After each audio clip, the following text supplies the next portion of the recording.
Hi everyone, this is lesson 5.4 of solving rational equations.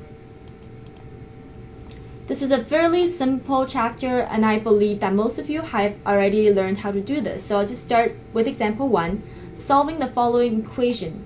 10 divided by x times in bracket x minus 2 plus 4 over x equals to 5 over x minus 2. Where we have to solve for x, and the first step that we have to do is find the common multiple and multiply each term by a common denominator.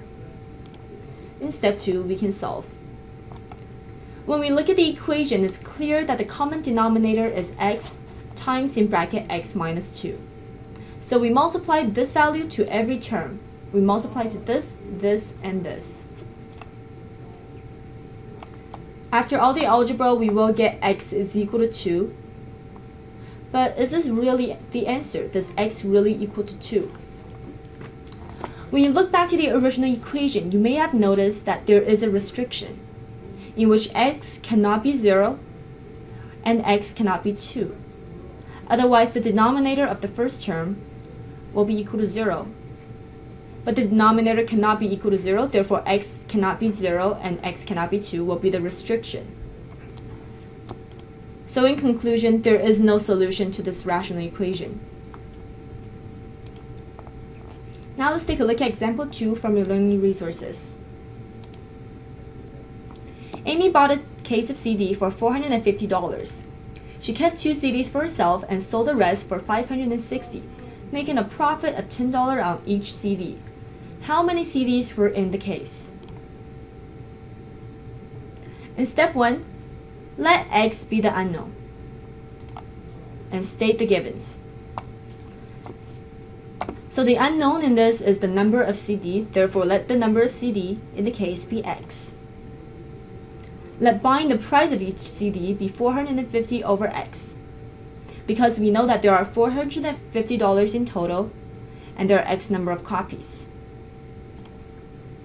Let the selling price of each CD be $560 over x minus 2, because we know that she sold all the rest except for 2, that's why there's the minus 2, for $560. Therefore, the price of each CD will be $560 over x minus 2.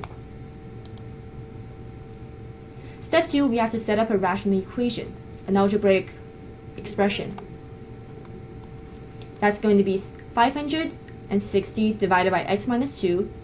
That's the price of each CD was sold, minus 450 over x, that was the original price of the CD, equals to 10, because we know she made a profit of $10 on each CD. In step 3, we have to solve by finding the lowest common denominator, which in this case will be x times x minus 2. So we multiply each term with x times x minus 2 in bracket.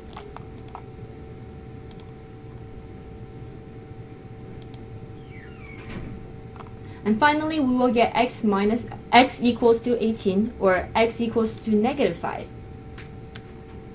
When we get a positive and negative value, we have to use our common sense. We know that there cannot be a negative number of CDs, because it just doesn't make sense in real life. Therefore, we cross out x is equal to negative 5, since that's not possible, because x has to be bigger or equal to 0. Thus, there were 18 CDs in the case. So that's the end of this lecture. Thank you for watching, and remember to do your assignments. I'll see you guys next time.